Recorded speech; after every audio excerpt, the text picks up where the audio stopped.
Olá, é muito bom poder encontrar com você de novo aqui no programa Lar e Família.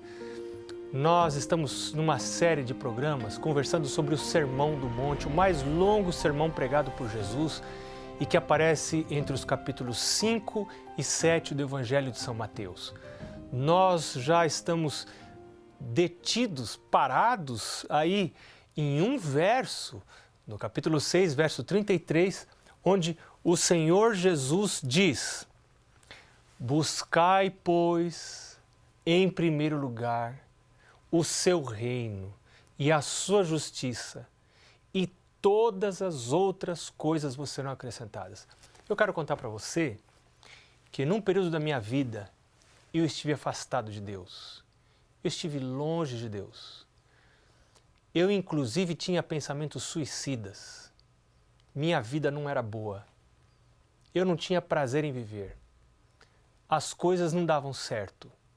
Meus relacionamentos não davam certo. Meus estudos não iam bem.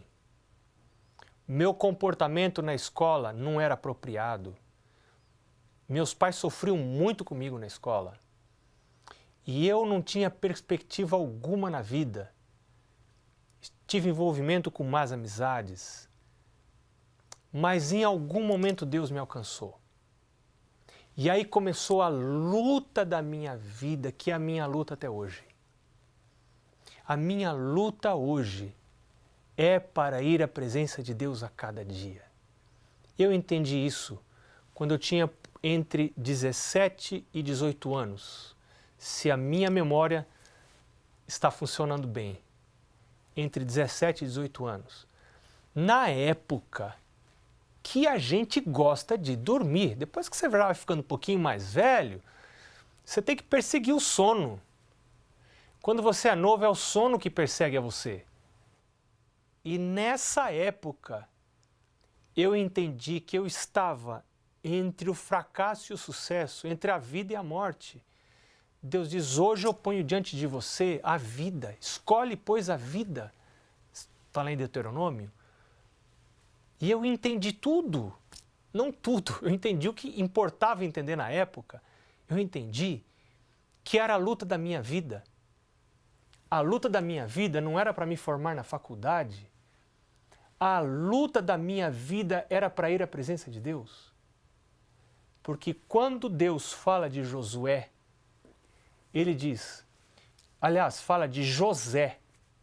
Muito interessante, tudo que ele fazia, o Senhor prosperava, e eu acreditei nisso. A prosperidade vem de Deus, não vem das minhas habilidades. Deus pode ter dotado a mim e a você com maiores ou menores habilidades, mas não é isso que determina o sucesso na vida. O que determina o sucesso na vida são os hábitos de busca por Deus. Esse é o maior presente que eu posso dar para os meus filhos. Ajudá-los a sair de casa com o hábito formado de buscar a Deus. Não existe presente maior do que esse. E eu compreendi isso e comecei a lutar para formar este hábito. Em primeiro lugar, o hábito de acordar um pouco mais cedo, antes de precisar. Porque eu descobri que eu não podia acordar para ir para a faculdade. Era o meu caso. Eu não podia acordar para trabalhar, eu já trabalhava durante a faculdade. Eu precisava acordar para ir à presença de Deus. Esse precisa ser o foco da minha vida. E eu aprendi que para desenvolver um hábito, para estabelecer um hábito na minha vida, eu preciso ser intencional. Eu preciso ser perseverante, eu preciso pedir a Deus domínio próprio. E eu não posso abrir exceções para o meu coração fraco, inconstante, pecador, porque eu nasci pecador. Eu não tenho desejo em me aproximar de Deus. E eu não posso ficar esperando ter vontade de ir à presença de Deus, porque se eu esperar isto, eu não vou à presença de Deus. Porque o meu prazer não está em Deus. O meu prazer está em tudo que me afasta de Deus. Por isso eu preciso orar como Davi. Cria em mim, ó Deus, um coração puro, renova em mim um espírito reto. Bom, eu já disse para você que na minha casa, e eu sou filho de pastor, na minha casa meus pais realizavam culto todos os dias. Mas tinha uma coisa, nunca senti que meus pais faziam o que faziam por causa do ministério, porque meu pai era pastor. Não, o culto familiar não deve ser feito. Eu não realizo culto na minha casa por ser pastor. Se um dia eu precisar deixar de ser pastor, o culto continuará a existir na minha casa, porque o meu compromisso maior não é com a igreja, o meu compromisso maior é com Deus. Eu não estou em busca da igreja, estou em busca de Deus. E quando eu faço da minha casa uma igreja, é lá na minha casa que Deus comparece, e esta casa será dirigida por Deus. E agora eu comecei a namorar. E eu disse para você no programa anterior que é no noivado, já no finalzinho do namoro e no noivado, que a gente forma os contratos. Esses contratos são muito importantes. Um dia vamos falar sobre eles aqui no programa Lar e Família. Quando o tema for noivado, tem assuntos interessantíssimos. Espera aí que a gente vai conversar sobre isso. Já estou pensando, a gente já está preparando alguma coisa para falar sobre noivado, sobre namoro, noivado. Que fase gostosa da vida! Então, mas espera, não é o tema hoje, mas só uma palhinha para você, adiantando esse assunto para você. Um dos temas, um dos contratos que a gente precisa formar na época de noivado é o contrato sobre a busca de Deus em casa. Escuta aqui, nós vamos nos casar para quê? Eu sempre pergunto para os casais, quando vou realizar um casamento, e às vezes sou convidado para realizar casamentos, e infelizmente nem sempre posso todos, mas gosto muito de realizar casamentos, de oficiar casamentos. Eu sempre pergunto aos noivos antes, vocês estão casando para quê, hein? Qual a razão, o que está levando vocês a se casarem? Qual é o propósito para o casamento? E alguns ficam se olhando, não sabem por que estão se casando. A palavra de Deus diz, quer comais, quer bebais, ou façais outra coisa qualquer, fazei tudo para a glória de Deus. Então, se você se casa, se você está noivo, se você está noiva, se você vai se casar, case-se para a glória de Deus. Se case para fazer a vontade de Deus. Se case para cumprir melhor a vontade de Deus. Se case para fazer da sua casa uma agência missionária para ganhar pessoas para o reino de Deus. Sua casa deve ser uma igreja. Faça um grupo pequeno de estudo da Bíblia dentro da sua casa. Chame os seus vizinhos. O casal deve se unir para serem agentes de Deus na sua comunidade, para ser uma bênção ao seu redor.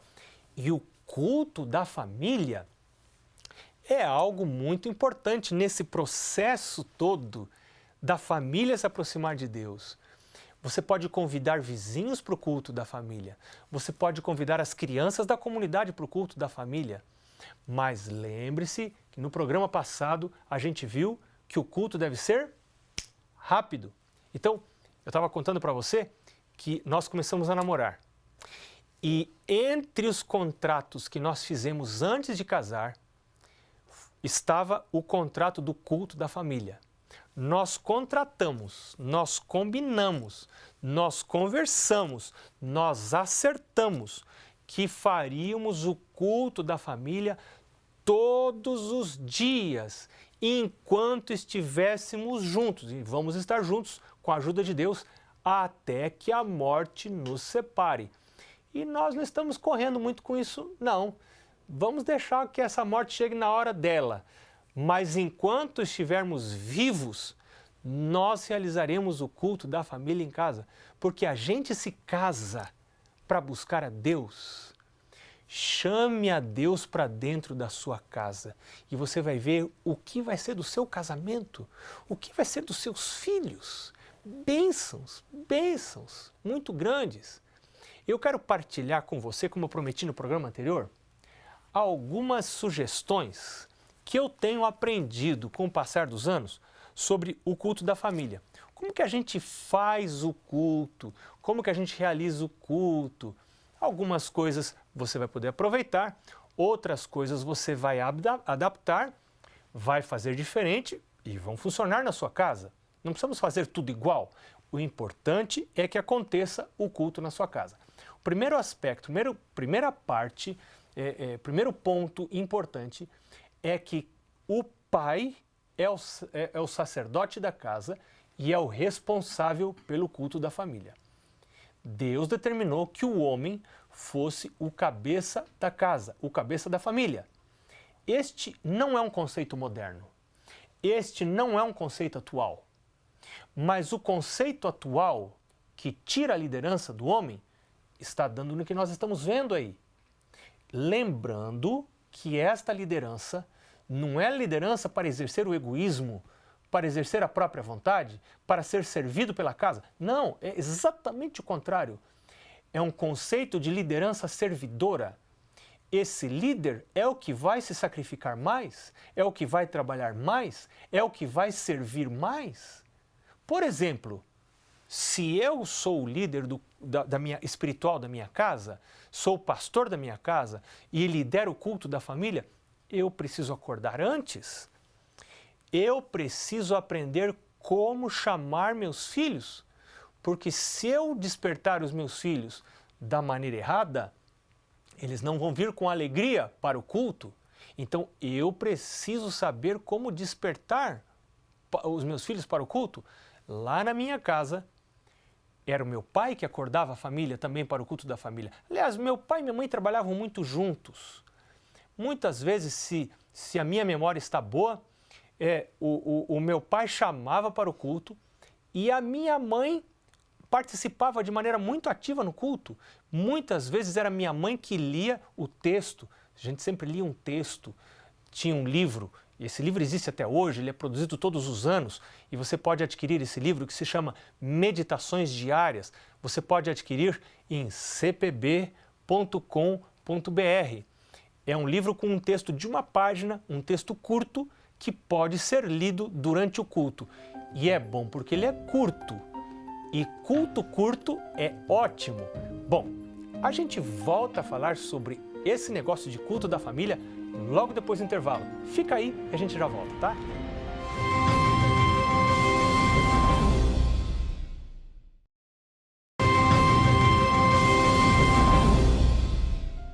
Então, como é que a gente chama os filhos para o culto da família?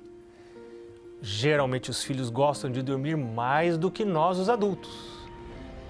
No início da vida o sono persegue a gente, no final da vida a gente persegue o sono. Então, como você vai tirar os filhos da cama? Eu conheço o exemplo, vou citar o que eu conheço o exemplo da casa dos meus pais.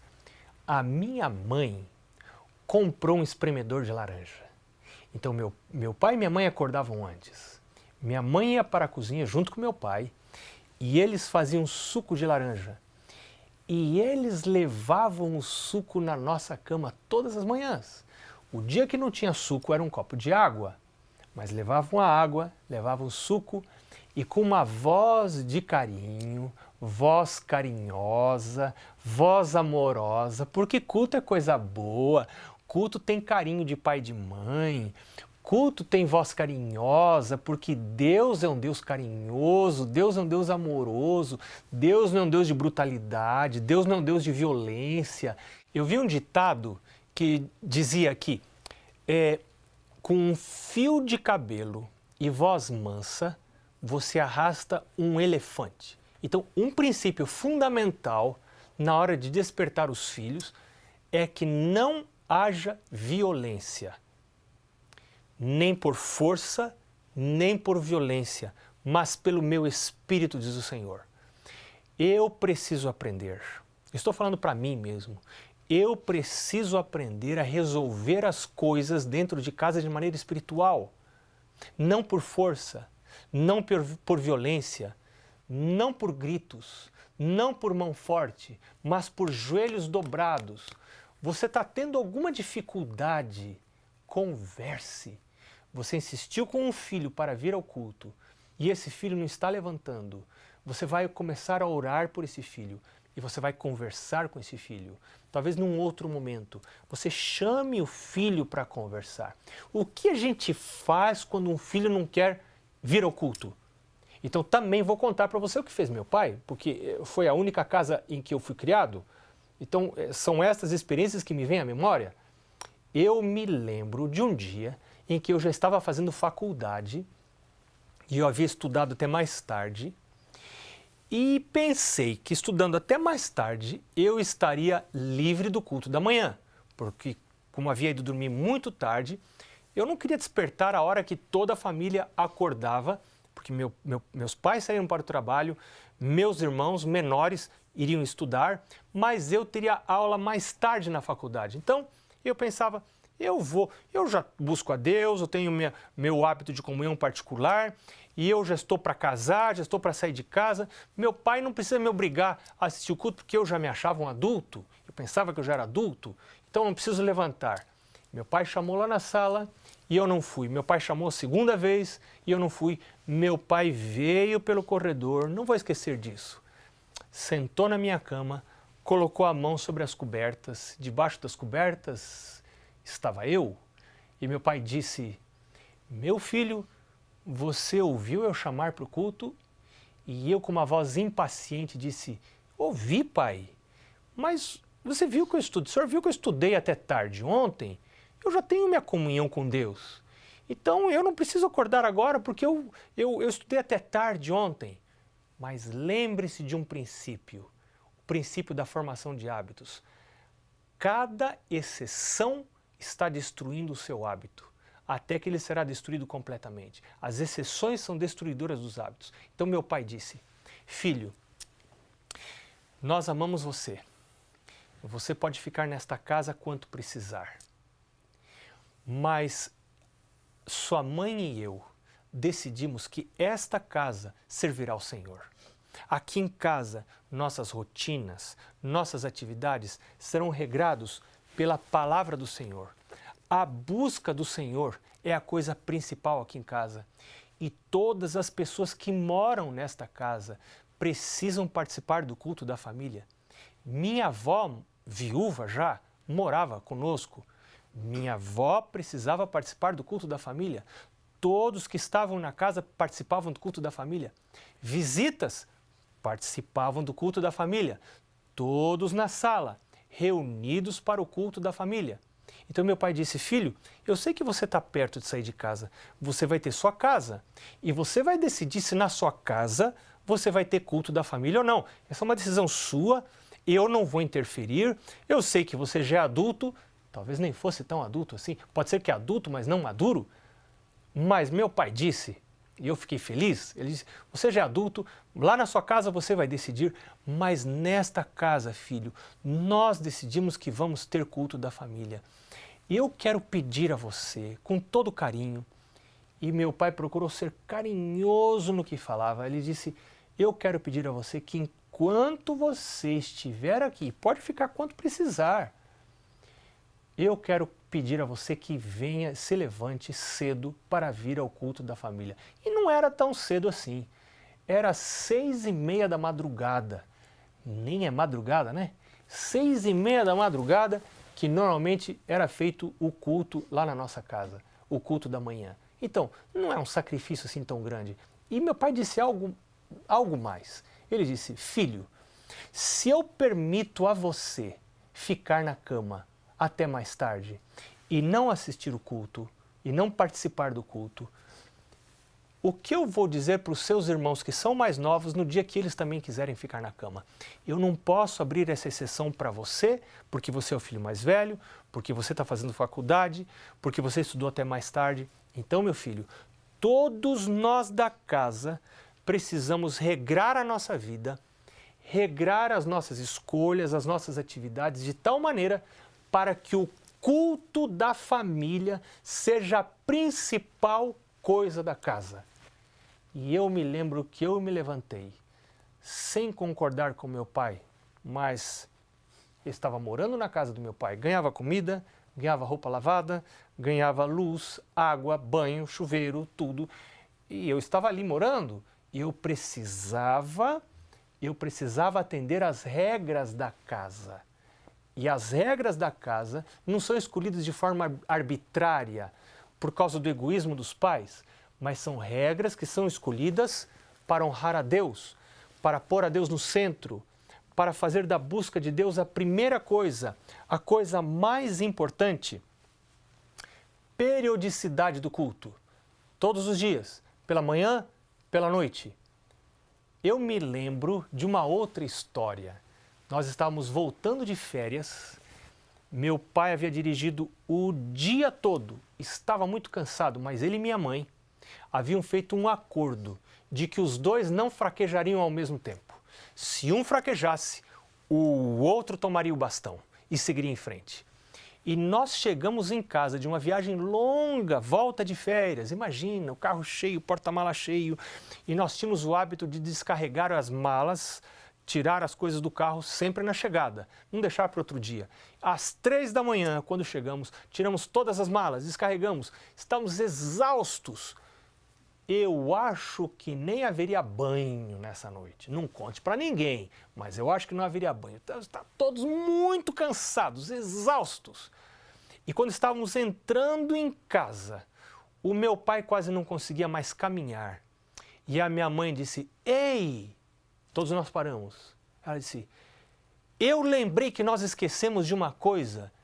E o meu pai só olhou para ela e não disse nada. E ela disse, nós não fizemos o culto hoje à tarde, à tardinha, à noitinha.